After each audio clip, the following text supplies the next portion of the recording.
Hello all. This session of stereochemistry is about assignment of configuration to geometrical isomers based on chemical method as well as spectral properties. And also it will deal about geometrical isomerism in oxides. One of the method by which we can assign configuration for geometrical isomers is chemical methods. The principle used here is the geometrical isomers slightly differ in the chemical reactivities. So, the little difference in the chemical reactivity of geometrical isomers is used to assign the configuration. For example, we can use cyclization method.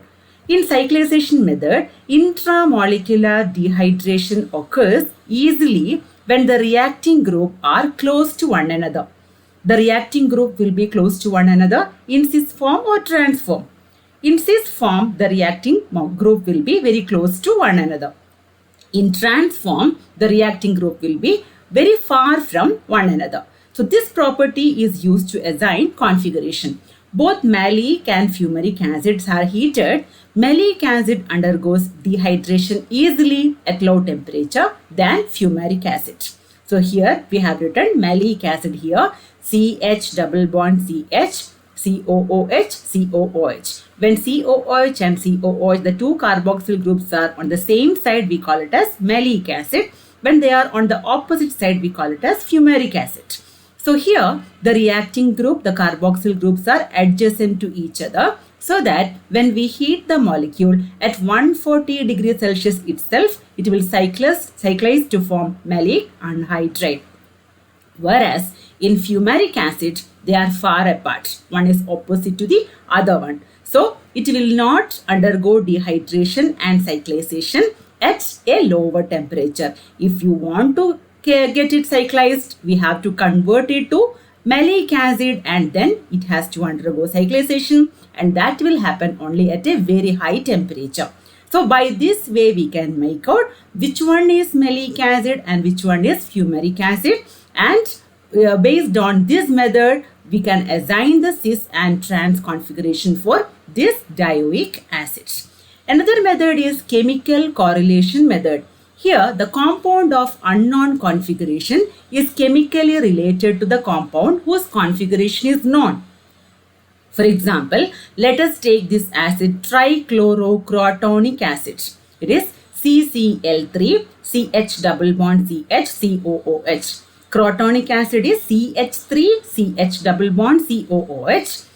Whereas trichlorocrotonic acid is all the three hydrogen atom of crotonic acid will be replaced by chlorine atom and we get CCl3, CH double bond CH, COOH. So we don't know the configuration of trichlorocrotonic acid, whether it is syn or anti. So what we do is, this trichlorocrotonic acid is hydrolyzed, where CCl3 group will be converted to carboxyl group. So what we get? We get COOH, CH double bond CH, COOH. This is fumaric acid and that is the trans isomer. Then we can say the taken trichlorocrotonic acid is transformed. So if the CCl3 group is here, then we can convert only to the other form, which is fumaric acid, and what is the other form? Malic acid. So malic acid will be converted. So malic acid, if we are getting malic acid, then we can say it is the syn form, the cis form of the trichlorocrotonic acid. So here what we have taken is the trans form of trichlorocrotonic acid, as we are getting the fumaric acid on hydrolysis. Another method of assigning configuration to geometrical isomer is spectral studies. We can use UV spectroscopy as well as IR spectroscopy to assign configuration for this kind of geometrical isomers. Example, cis and trans isomers. In UV spectroscopy, trans isomer absorbs at a higher wavelength compared to cis isomer. So the lambda max, the wave number of absorption, when we see the maximum wavelength of absorption, that is lambda max, that will be high for the trans isomer. It will be lower for the cis isomer. So depending on the value of lambda max, we can make out whether the given isomer is a cis form or a trans form. For example, trans stilbene, this is C6H5, CH double bond, CH, C6H5, where the configuration of phenyl groups are opposite. So this is trans stilbene, where we have lambda max at 295 nanometer. Whereas in cis stilbene, we have at lambda max at 280 nanometer. From the value of this lambda max, we can make out which one is the trans form and which one is the syn form or cis form. Now, how IR spectra will be useful in assigning configuration? We all know that IR spectra, the molecule will be giving IR spectra provided there is slight polarity in the bond. So, if the carbon-carbon bond or if the CH bond is slightly polar, then only there will be a little bit spectra or line in IR spectra. So, cis and trans isomers can be distinguished from C double bond C stretching frequency. The C double bond C stretch of the cis isomer is near 1660 centimeter inverse. It is in wave number. The corresponding peak for the trans isomer is almost undetectable. Why? Because trans isomer will be always having symmetry. When there is symmetry, there will not be polarity. So when there is no polarity, the bond cannot show any line in IR spectra. So we can't make out from C double bond C stretch, but we can make out from CH bending vibration. CH bending vibration for cis isomer is near 700 centimeter inverse, whereas for trans, the CH bend is near 960 centimeter inverse. So from the value of the bending vibration of CH bond, we can make out whether the isomer is cis or trans form. Now, coming to the geometrical isomerism in oximes. What do you mean by oximes? Oximes are the addition products of carbonyl compounds with hydroxylamine. Hydroxylamine. What is hydroxylamine? It is NH2OH. So normally carbonyl compound we take aldehyde or ketone. If an aldehyde is combining with hydroxylamine, we get the corresponding oxime and we call it as aldoxime.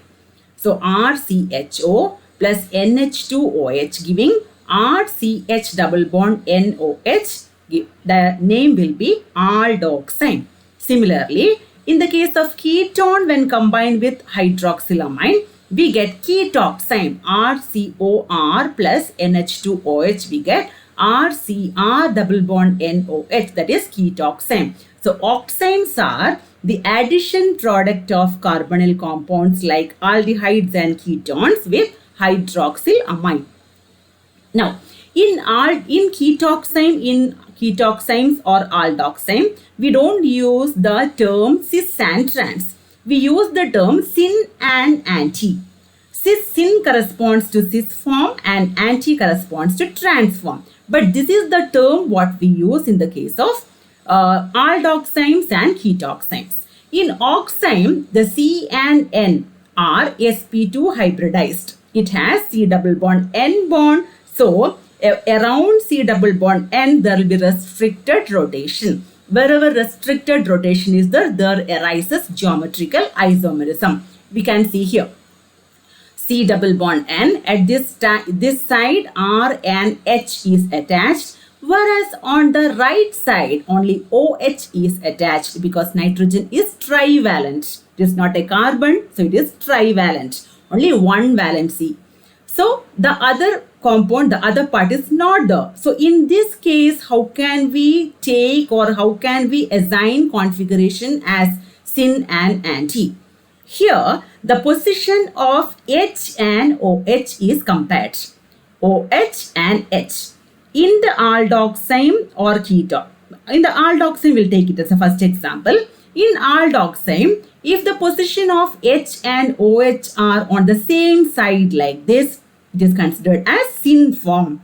And if they are on the opposite side, we consider that one as the anti form.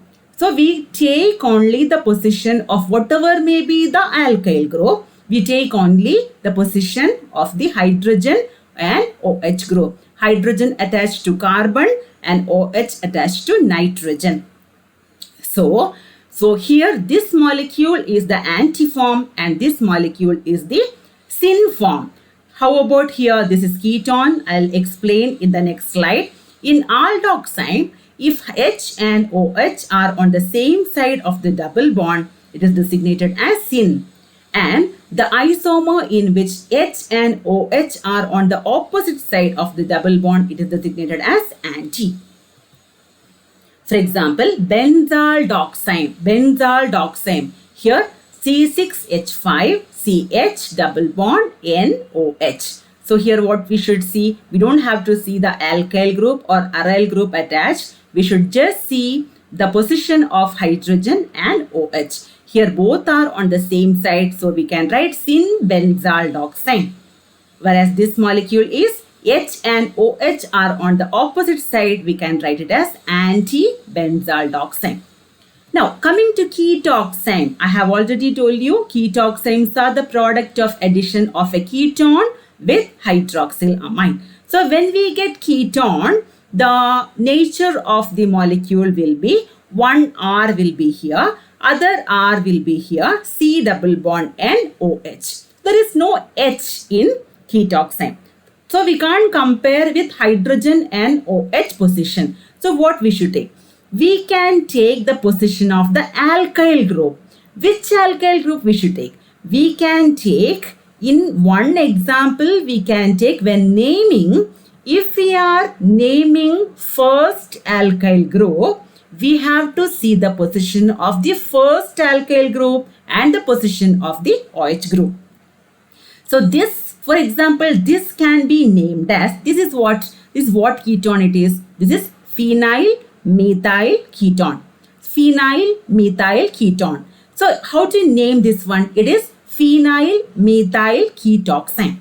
Phenyl, if I name this molecule as phenyl methyl ketoxime, then phenyl group is coming first.